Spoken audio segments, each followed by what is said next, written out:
તો હવે તમને ખબર પડી ગઈ કે ઇન્વેસ્ટમેન્ટ, લાયબિલિટીઝ અને બીજું શું હતું? એસેટ. તો લાયબિલિટીઝ એટલે શું? જવાબદારી. આપણે મોબાઈલ લઈએ એટલે જવાબદારી કહેવાય? કેમ નહીં? હા, ખર્ચો હોય તો આઈફોન મેં લીધો, હવે આજે મેં આઈફોન કેટલો આવે છે? હા, 1.5 લાખ કેટલો? 15 પ્લસ આવી ગયો, 16 આવી ગયો. કેટલા આવે છે? હે? 1.5 લાખ થી 1.5 લાખ. હવે 1.5 લાખ રૂપિયા મેં આજે લીધો, આવતીકાલે એની કિંમત કેટલી થશે? 50,000. એટલે એની અંદર શું થયું? લાયબિલિટી થઈ કે અસેટ થયું?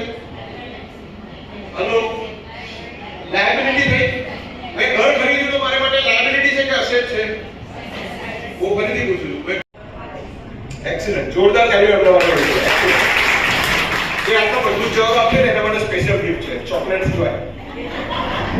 હવે કોઈ બોલવું છે? બીજું શું છે? આજના પૈસા આપણા બચાવવાને કામ લાગશે. Yes yes.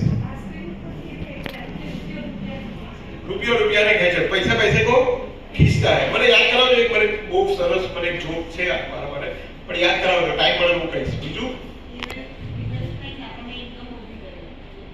ઇન્વેસ્ટમેન્ટ આપણને કઈ રીતે